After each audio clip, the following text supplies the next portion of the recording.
Todos lo vimos ganar, pero ¿realmente salió vivo del juego del calamar?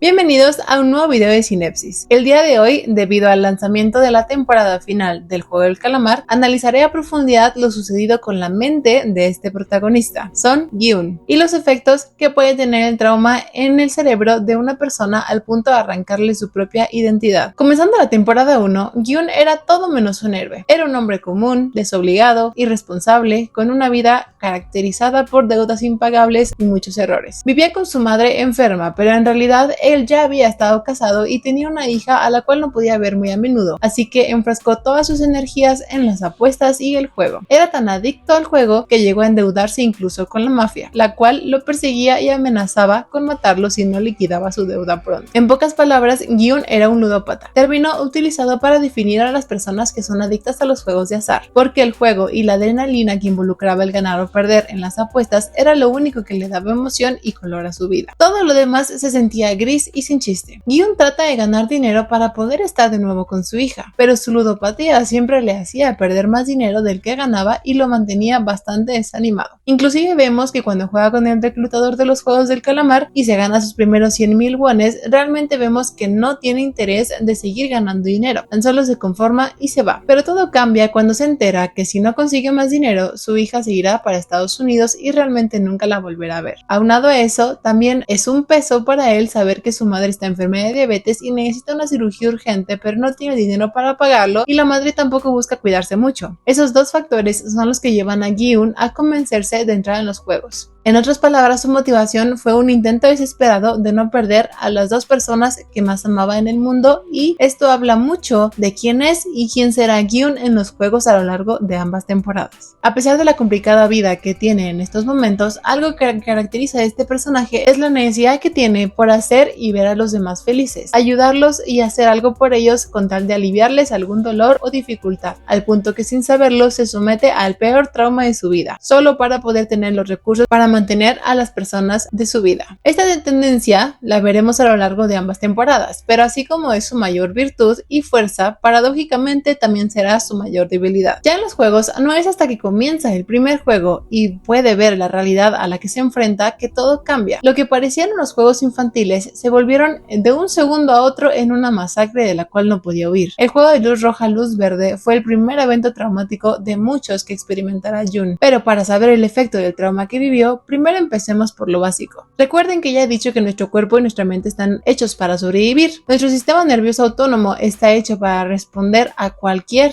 tipo de amenaza. Pero para fines de este video solo deberían saber que el sistema nervioso autónomo es quien responde a estas amenazas activando y desactivando sus dos ramas, el sistema nervioso simpático y el sistema nervioso parasimpático. Cuando el sistema nervioso simpático detecta una amenaza, se activa y pone todo el cuerpo en alerta, deteniendo algunas funciones corporales como el metabolismo y priorizando otras, como para darles más sangre a las piernas, los brazos, para correr o tener más fuerza, agudizar la vista, agudizar los oídos, etc. Ya cuando la amenaza termina, el sistema nervioso parasimpático se encarga de regular el cuerpo para que vuelva a funcionar con normalidad. O sea, el activar el sistema nervioso sirve para que el cuerpo y el cerebro se pongan a salvo de una amenaza potencial contra tu vida, y precisamente el trauma se genera cuando esta respuesta de lucha y huida no logra su cometido. Es decir, que tus intentos de ponerte a salvo de alguna amenaza no tuvieron éxito. Bueno, pues la cosa es que a partir de este primer juego, el cuerpo estará siempre activo y en modo sobrevivencia, porque realmente en ningún momento se sienten a salvo. Solo en breves momentos después de cada juego, pero después vemos que ni estar en los cuartos les garantiza su seguridad. Estos momentos de tensión se empiezan a hacer más notorios en cuanto empiezan a haber eliminaciones o el tiempo para cada juego está a punto de terminar. A lo largo de cada juego, a pesar de las terribles circunstancias en las que se encuentran, vemos como Gi-un nunca pierde esta parte humana que tiene. Él no busca dañar a los demás, siempre busca la manera de trabajar en equipo, ayuda a los demás y empieza a formar vínculos afectivos significativos con el grupo de amigos con el que juega, e incluso se siente mal cuando juega un poco sucio con las canicas para poder sobrevivir y la culpa lo invade. Es decir, a pesar de las circunstancias, la bondad y la humanidad en Gi-un aún es visible. Por desgracia, todos estos eventos son los que le generan secuelas en la segunda temporada. Imagínense lo desgastante que es estar 24/7 en alerta durante 5 días no sabiendo cuándo te pueden eliminar, ver cómo las personas que considerabas tus amigos van muriendo uno a uno, experimentar altos niveles de estrés, miedo y adrenalina adrenalina cada día al no saber si en este juego será en el que perderás. Sin mencionar claro lo confuso que resulta que todo este miedo y muerte se ha recompensado con grandes cantidades de dinero, momentos de triunfo y una gran cena como la que tuvieron los 3 finalistas en la primera temporada. El haber sobrevivido a todos estos eventos y estados de alerta son los que generan en Gyun el estado mental principal que lo caracteriza en la segunda temporada, el síndrome del sobreviviente, también conocido como culpa del sobreviviente. Pero antes de hablarles de esto, enumeraremos la cantidad de eventos traumáticos que Gyun acumuló a lo largo de esta primera temporada.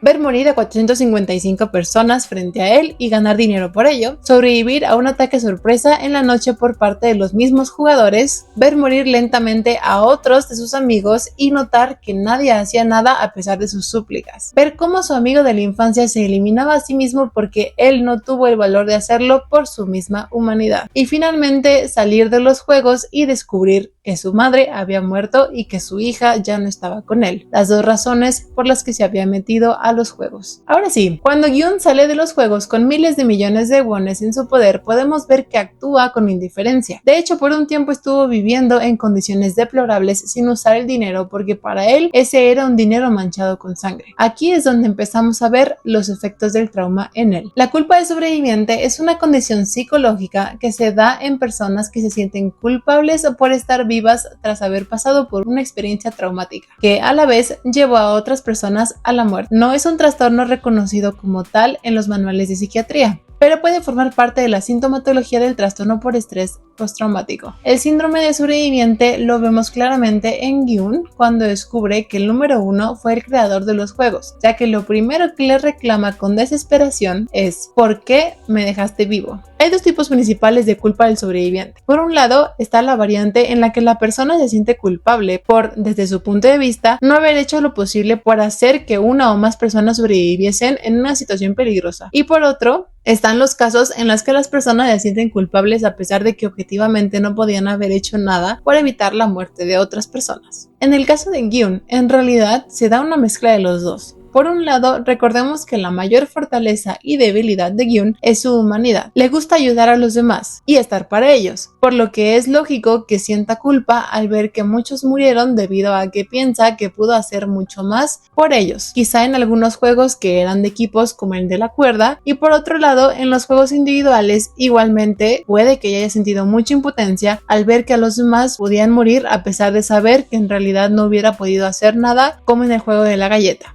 De hecho, es por esta misma razón por la cual en la segunda temporada se empeña en advertirlos y ayudarlos en luz roja, luz verde. La culpa que lo carcomió por 3 años causa que haga lo necesario para que pueda redimirse, ya que al ser el primer juego el mismo que hace 3 años, cree que podría cambiar los resultados en este nuevo grupo de personas, al hacer las cosas correctamente esta vez. Si no pudo salvar a sus compañeros de hace 3 años, intentará salvar a este grupo, pero vemos que las cosas no salen como espera cuando se percata que todos los demás juegos eran distintos. La causa por la que aparece la culpa del sobreviviente es una combinación de 3 elementos psicológicos. El primero es la huella emocional que deja debido al trastorno que mencioné que está en la raíz de este síndrome, el trastorno por estrés postraumático. La persona sufre una fuerte reacción emocional cada vez que estos recuerdos se activan en su mente, hasta el punto de experimentar pensamientos intrusivos y flashbacks relacionados con esas vivencias de su pasado. En Gyun, esto en realidad no se muestra tan evidente, pero sí se menciona en algún momento que cada vez que duerme o cierra los ojos, le es inevitable ver a sus amigos morir y escucharlos en su mente una y otra vez. El segundo elemento es el sesgo cognitivo llamado teoría del mundo justo. Es una tendencia a asumir que lo que ocurre en nuestro alrededor ocurre o debería ocurrir a través de los principios morales. Es decir, nos lleva a presuponer que el mundo tiende a la justicia,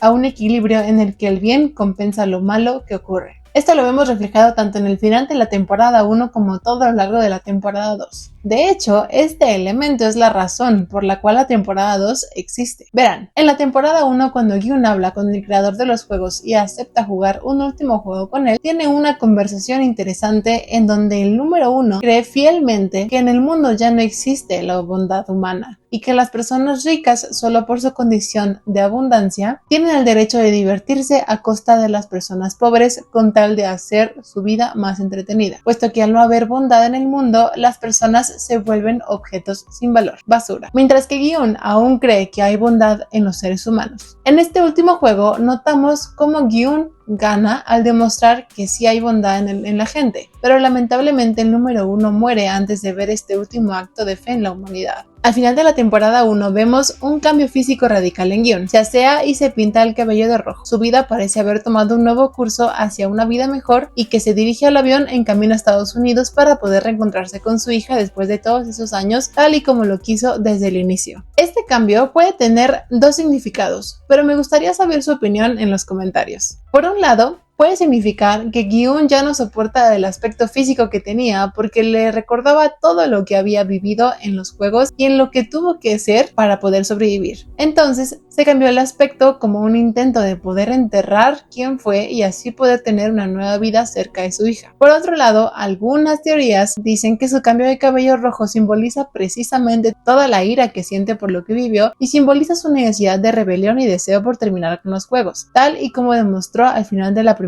temporada. ¿Ustedes qué piensan? Yo me iría más por el primer significado en el que su trauma sigue en él, pero intenta enterrarlo porque precisamente es en la estación de tren cuando está hablando con su hija, cuando su trauma se reactiva al ver al reclutador en el metro jugando con otra persona. Este acto hace que tire todos sus planes por la borda, llame al número que aparece en la tarjeta de los juegos y comience su plan para demostrarles que el mundo no está repleto de basura humana con la cual pueden jugar y entretenerse, porque solo así Gi-hun podría sentir que el haber sobrevivido habría valido la pena. En otras palabras, el cambiarle el pensamiento a las personas detrás de los juegos para demostrarles su error y que paren los juegos se había vuelto la misión personal de Gi-hun, porque solo así podría vivir en paz con su pasado, con sus pesadillas y con la culpa de haber sobrevivido. Esta misma razón es por la que hace que lo vuelvan a meter a los juegos, ya que en la limusina le dice al líder que les demostrará que el mundo no es como piensan que es. Quizá no pudo hacerlo como le hubiera gustado con el número 1 en la temporada pasada, pero esta vez lo logrará. Les demostrará que aún hay bondad en las personas. El último elemento que causará el síndrome del sobreviviente es un desajuste de la autoestima. Al esa persona percibir que lo que le pasó no fue justo, le cuesta mucho verse a sí misma con buenos ojos, ya que constantemente está poniéndose en duda su valor o lo bueno que tiene para ofrecer al mundo y los demás. Esto lo podemos ver reflejado en la primera temporada cuando deja al hermano de Sebio con la madre de su amigo para que no crezca solo y ella tenga un nuevo hijo con ella, ya que al hacer buenos actos con el dinero que tiene, puede que nuevamente, como dije antes, se sienta una buena persona y que su sobrevivencia habría tenido algún sentido. En la segunda temporada, puede que este aspecto, aunque no sea tan evidente, sea la razón por la cual intenta mantener a la mayoría vivos tanto como puede. Intenta persuadirlos de irse y como último recurso intenta derrocar al líder de los juegos al incentivar a todos en una estrategia de guerra que vemos al final de la segunda temporada. Pienso que es muy probable que de haberlo logrado, quizá Gi-hun se hubiera sentido como que por fin hizo algo bueno y su sobrevivencia tuvo algún sentido. Quizá solo así hubiera podido dejar todo lo sucedido atrás. Lo único que puede demostrar este elemento con certeza es su constante pregunta sin respuesta respecto a por qué lo dejaron vivo. Incluso esta desesperación lo vemos en el avance de la tercera y última temporada. ¿Por qué no me mataron? ¿Por qué me dejaron con vida? ¿Por qué me dejaron vivo? Esos tres elementos del síndrome del sobreviviente son los que hacen gritar de desesperación al ver que el resultado de sus esfuerzos no fue el que esperaba. Tan solo logró que eliminaran a su mejor amigo y recibió burlas del líder al preguntarle si ya se había cansado de jugar al héroe, sintiéndose pisoteado y derrotado una vez más. No sabemos qué vaya a pasar en esta tercera temporada, pero lo que sí puedo decir es que el juego de calamar en gran parte nos muestra lo que el trauma, perder todo y la necesidad humana le hace a las personas. Por un lado, el creador lo hizo porque ya se iba a morir y quería disfrutar lo poco que le quedaba de vida en unos juegos divertidos. Los hizo mortales por el tipo de visión que tenía del mundo y los humanos que ya mencionamos antes, además de no tener nada que perder, pues él iba a morir dentro de poco. En segundo, el líder fue un jugador al inicio porque su esposa necesitaba un trasplante. Descubrió que estaba embarazada y al final lo perdió todo: su trabajo, su dinero, su esposa y su hijo. Ahora probablemente se volvió el líder porque por un lado volvió a tener un propósito al que aferrarse y después se compró la idea de que el mundo y sus habitantes eran una basura. Entonces toda esa rabia y dolor la canalizaba en tener el poder de decidir quién vivía y quién moría disfrutando del sufrimiento humano. Y pienso que simplemente decidió participar en los juegos para ver a Gyun de cerca y de alguna manera demostrarle que su juego de ser el héroe era una pérdida de tiempo, tal y como lo vemos al final. Ahora, hablando de todos los deudores a los cuales les pica la ambición, algunos tienen un pensamiento individualista y por el contrario hay otra gente buena que está desesperada, y cuando estás desesperado eres capaz de cualquier cosa. Los de traje rosa están contratados para poner a descansar a personas sin esperanza en la vida, pero en realidad ellos mismos son igualmente prisioneros que los participantes, unos por necesidad o porque allá afuera no les queda nada ni nadie, o porque comparten la visión del líder al sentirse superiores y con el poder de decidir cuál de estas basuras que se ha convertido a la sociedad vive o muere. Esto ha sido todo por el video de hoy, espero que les haya gustado y me encantaría saber sus opiniones en los comentarios, ya que esta serie da mucho que pensar y debatir. Igualmente me gustaría saber si les gustaría que analizara esta temporada final que va a salir. Nos vemos en el próximo video. Chao.